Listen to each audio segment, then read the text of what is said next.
Hello, friends, and welcome back to Storytime. I'm Mr. Zack from EVPL Programming and Outreach. I'm so glad you could join me today because I am very excited to share my Christmas tree with all of you.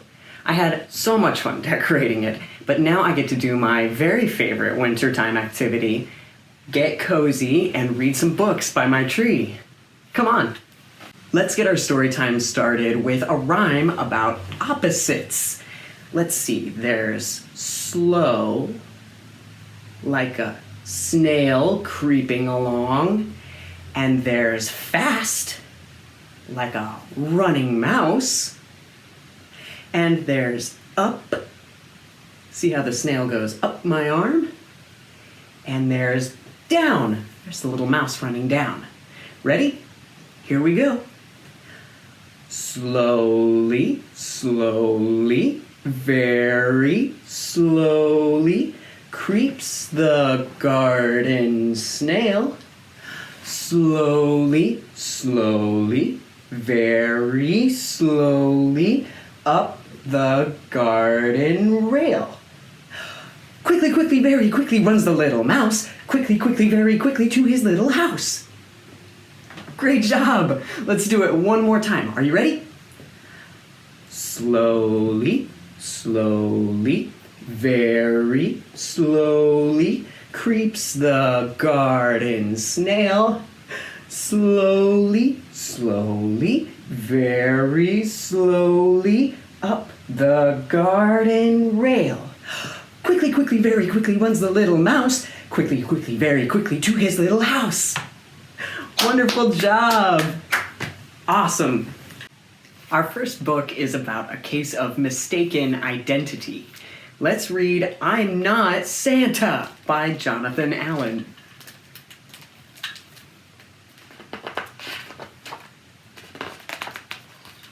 It was Christmas Eve, and Baby Owl had been out in the snowy woods playing with his sled. The woods are so quiet in winter, he thought as he trudged home. There goes Baby Owl, and there's Baby Owl's Baby Owl. Santa, called Baby Hare. It's you! I think Baby Owl looks a little startled. I'm not Santa, said Baby Owl. Don't be silly.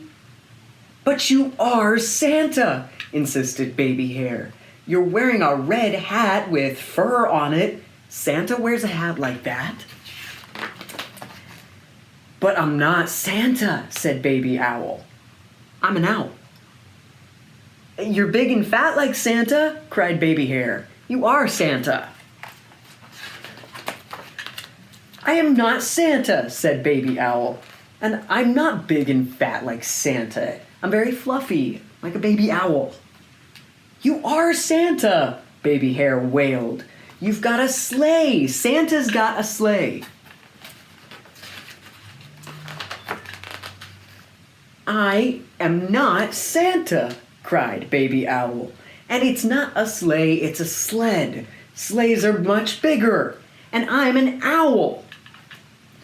But you are Santa, said Baby Hare.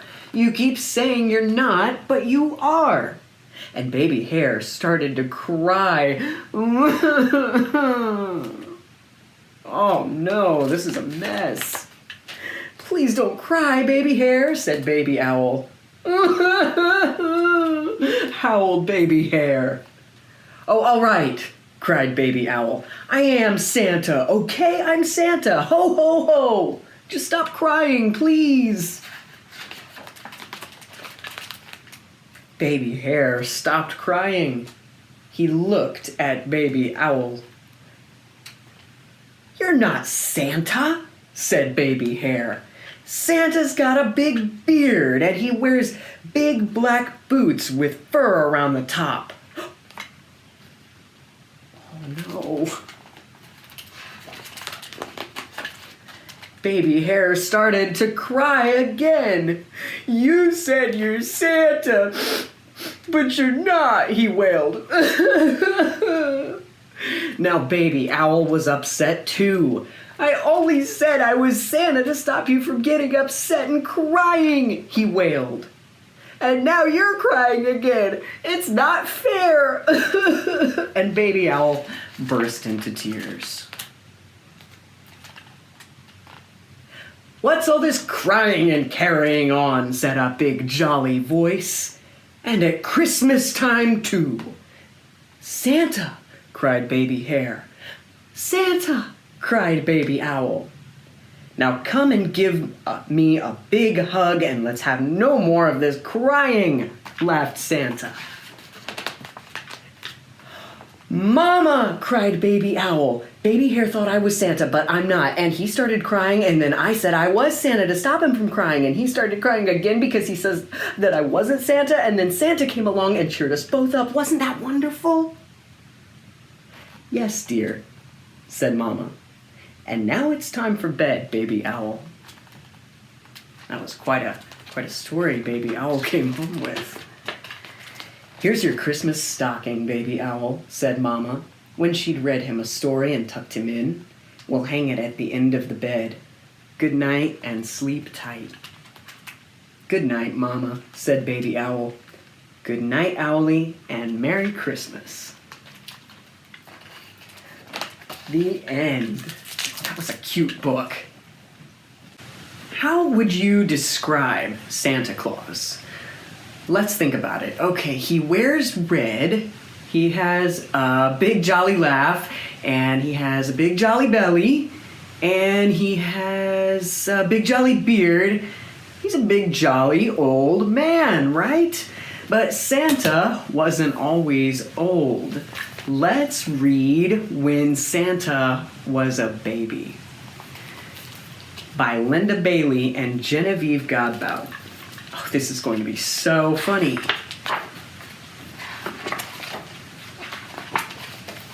Oh, baby Santa Claus. When Santa was a baby, he was soft and round and cuddly, and his parents thought he was wonderful. "Look at those dimples," said his dad. "How merry!" "And his dear little nose," said his mom, "like a cherry." "Gitchy, gitchy, goo," they said together, and waited for Santa to make a baby sound. A sweet little gurgle, a gentle coo. "Ho, ho, ho!" boomed baby Santa in a voice that rattled the windows. "Oh my," said his parents, leaping back. "What was that?" Little Santa smiled his first smile. His parents were thrilled. That means they were very happy. "He doesn't have the usual baby voice," said his dad. "But it's good and strong, isn't it?" "It's special," said his mom, "just like him." Oh, he's really cute. The years went by and Santa grew older. He began to learn his colors. Ooh, we know our colors. Right from the start, he liked red the best. Here he is wearing a red shirt. "What about these dandy blue pajamas from Aunt Mabel?" said his mom. Santa shook his head. "Want red?" "Of course you do," said his dad. "But blue is nice too." "Want red?" said little Santa. His parents put the blue pajamas in a drawer. "Maybe he'll be a firefighter," said the mom. On his next birthday, Santa got a beautiful red fire truck from his mom and dad. He got a rocking horse from Grandma, a puzzle from Uncle Ned, and a pair of yellow pajamas from Aunt Mabel. What a lovely time Santa had opening his presents. He had an even lovelier time wrapping them back up again and putting them in a sack. That's not what you're supposed to do with your presents. They watched in amazement as Santa rode down the street giving away his presents to all the other boys and girls. "Did you ever see anything like it?" said Santa's mom. His dad shook his head. "What a generous child!" Santa is being generous by giving away all his presents to the other children. On his next birthday, Santa asked for a horse. Well, it wasn't exactly a horse. He said it was like a horse, except that it had horns and could pull a flying sled. His parents didn't understand, so they asked him to draw it. What did Santa draw? We know that's a reindeer, don't we? Do you think it's a unicorn? Said Santa's dad, scratching his head. Oh, they can't figure it out. A unicorn, said his mom. Now, where are we supposed to get one of those? They got him a hamster instead. It was a female hamster, and soon it had 8 babies. When they grew big enough, Santa harnessed them with ribbons to a matchbox. He put tiny presents in the matchbox and trained the hamsters to pull it around the house. Listen, said his mom, he's calling them by name. Dasher, said Santa, and Dancer, and Comet, and, Vixen? Extraordinary, said Santa's dad. He's so creative, said Santa's mom. See, this was a very creative project, making a sled out of a matchbox. Santa was an unusual child in many ways. For one thing, he did not like warm weather. When the other children were running around in the hot summer sun, little Santa stayed inside waiting for the fridge door to open. We can't keep it open all the time, said his mom. Think of the electric bills. You're right, sighed his dad, but it makes him so happy. We know a place Santa could move to where it would be cold all the time, don't we? The North Pole. Maybe he'll move there when he grows up. Santa also had an odd interest in chimneys. What do you suppose he's looking at? Asked his dad. His clothes are all covered in ashes and soot. We can wash them, said his mom. Isn't it great that he's so curious? Maybe he'll be a scientist, said his dad. See, Santa's being very curious because he's investigating what's up in that chimney. Santa's best friend lived right next door. His name was Eldred. Eldred was smaller than Santa, but in other ways they were very much alike. They both enjoyed making things, especially toys. And Eldred loved green almost as much as Santa loved red. What a jolly pair, said Santa's mom. So nice to have a friend, said Santa's dad.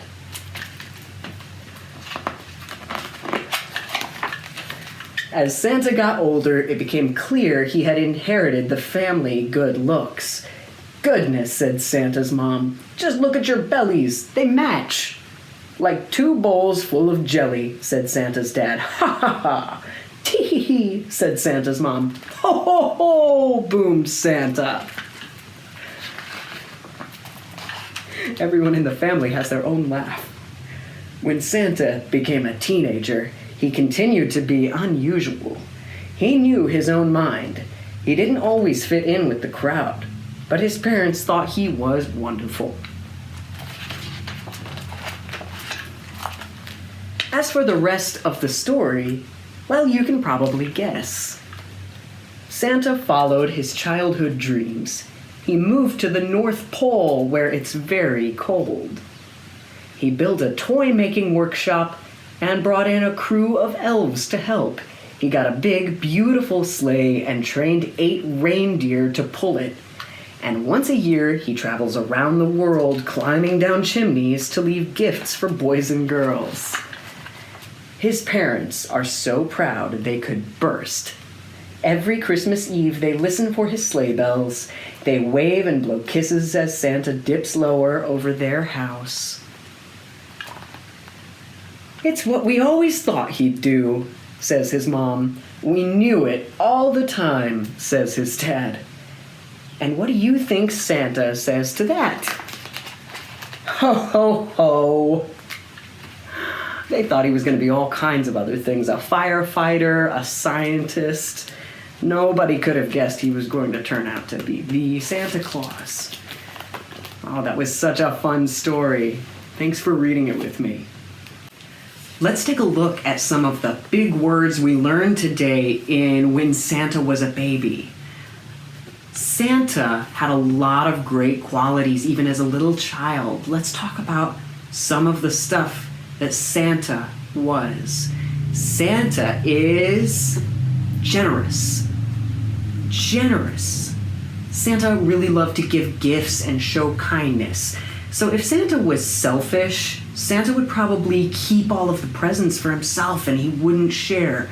When someone is generous, it means that they really love to share.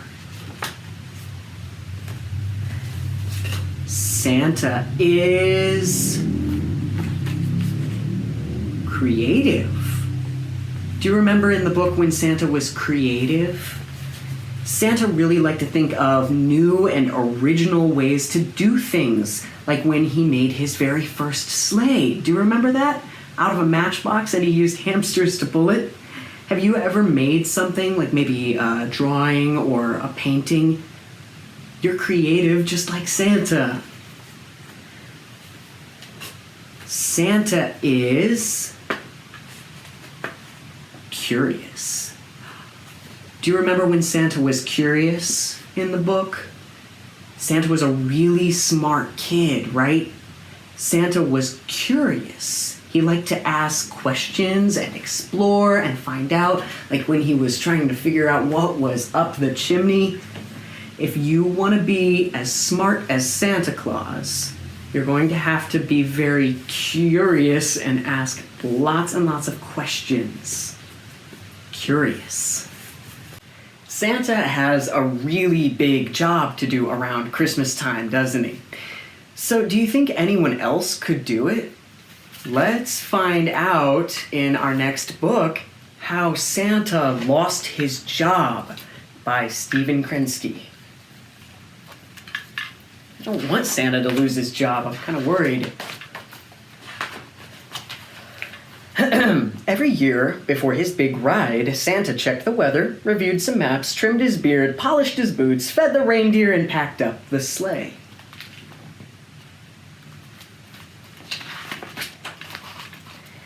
He moved as fast as he could, but even so, there was always a last-minute rush.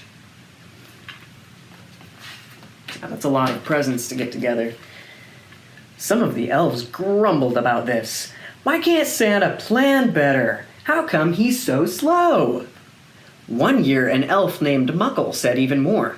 Santa is too set in his ways, he declared. He wastes time and energy. Maybe so, his friends agreed.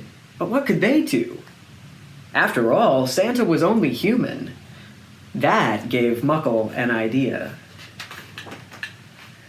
For months he worked on a secret project. Almost every day, the mail carrier, Clara, dropped off packages at his door. "What are you up to?" she asked, but Muckle wouldn't say. He kept his workshop locked and didn't let anyone in. It was late fall when Muckle finally showed off his creation. "This is the Deliberator," he proclaimed. The other elves admired the shiny metal and blinking lights. "What does it do?" they asked.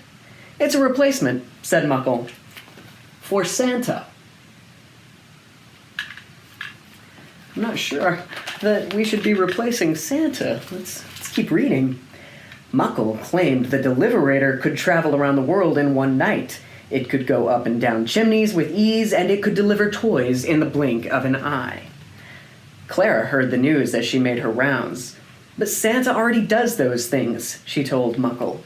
"Maybe so," he said, "but the Deliberator will do them sooner, faster, and better." The other elves were impressed. However, they still needed proof. "Fine," said Muckle. "Let's test Santa against the Deliberator. The winner will deliver our toys from now on." Uh-oh. There's Santa watching from the side here. When Santa heard the news, he shook his head. "There's more to my job than meets the eye," he said. "But since you make the toys, the decision is yours." In the first contest, the elves timed how long it took Santa and the Deliberator to get ready to leave. Santa always started off with a bubble bath. Then he carefully got dressed. One of his boots usually gave him a little trouble. The Deliberator didn't take baths or wear boots, so it was ready first. Santa showed up with one boot, only halfway on. Next, Clara brought in 2 big stacks of mail. She put one in front of Santa and the other in front of the Deliberator. A pile of toys sat between them. "You have 1 hour," Muckle explained to Santa. "Whoever matches the most children with a gift wins." The Deliberator whirred and hummed, scanning every request with lightning speed and pairing it up with a toy. Santa read more slowly. "Oh, I don't think he'd really like this," he murmured. "And she didn't play with the one she got last year." Before long, he was hopelessly behind. Uh-oh, I think Santa might be losing this contest. The third contest started out on 2 adjoining rooftops. "Go!" shouted Muckle. Santa and the Deliberator each raced down a chimney. They both reached the bottom in a second and put the toys under the tree. But only Santa noticed the milk and cookies. "Chocolate chip," he said. "Oh, my favorite." The Deliberator didn't care about cookies. It shot back out the chimney while Santa was still drinking his milk. "I told you," Muckle shouted. "Santa is history." The elves congratulated Muckle on his victory. Only Clara still thought they were making a mistake. "Santa isn't just about meeting a schedule," she said. "He cares about getting things right." But nobody would listen. "We're sorry," the elves told Santa, "but business is business." There they all are celebrating the Deliberator. This is kind of a sad book. Hope it turns out all right. As the days grew shorter, the elves worked longer and harder. When each toy was finished, Muckle sorted and tagged it. Then it was loaded on board the Deliberator. When it was almost time to leave, storm clouds rolled in. "You should change the Deliberator's course," the elves told Muckle. "Too late," he said. "I've already programmed the route." The elves shrugged. "You must do it anyway, and make room for a few more gifts." "But I've already balanced the weight," Muckle protested. "Santa never complained about such things," the elves reminded him. "Very well," said Muckle, gritting his teeth. Uh-oh. Maybe they needed Santa after all. He fiddled quickly with the dials and switches. Then, fearing that the elves might ask for even more, Muckle made a decision. "Let's go," he said, pressing a button. The Deliberator's rockets fired up and it took off into the darkening sky. But with all the extra weight and new directions, the Deliberator seemed confused. Instead of disappearing from sight, it kept circling overhead. "Just a little more power," Muckle insisted. He pressed one button after another. The rockets glowed brighter. The Deliberator spiraled around faster and faster. Meanwhile, Santa was at home trying to relax. But he felt strange having free time on this of all nights. He cleaned and dusted and cooked enough food to feed an army. Clara and the reindeer came over to keep Santa company, but even they couldn't get him to slow down. Suddenly there was a knock at the door. The elves were outside. "We need you, Santa," they said. "We need you now." When Santa arrived, the situation was all too clear. The elves looked very uncomfortable. "Santa, will you take your job back?" they asked. "Please?" "Of course," Santa said, and left it at that. Everyone, even Muckle, helped load up the sleigh and hitch up the reindeer. It was their most hectic year yet. After that, nobody talked of replacing Santa ever again. Each year there were new delays or mix-ups, but the elves didn't mind. They realized now that this was all perfectly normal. Still, not everything stayed the same. Santa had learned a lot from the whole experience. And as happy as he had been before, he was even happier in the years to come. Do you guys recognize Clara, the mail carrier? It looks like she's Mrs. Claus now. That was a fun book. Thanks for reading it with me. Before we say goodbye today, let's say a rhyme together about our five senses. Do you know what your five senses are? Let's see, there's touch, taste, smell, sight, and hearing. 1, 2, 3, 4, 5. All right, now that we know our five senses, let's say our rhyme together. Ready? Little brown bear went searching for some honey. It feels so sticky and it tastes so yummy. So she looked through the trees and she sniffed at the breeze and she listened for the bees, but they wouldn't give her any till Bear said, please. Great job. Let's do it one more time. Ready? Little brown bear went searching for some honey. It feels so sticky and it tastes so yummy. So she looked through the trees and she sniffed at the breeze and she listened for the bees, but they wouldn't give her any till Bear said, please. Great job. That was wonderful, everybody.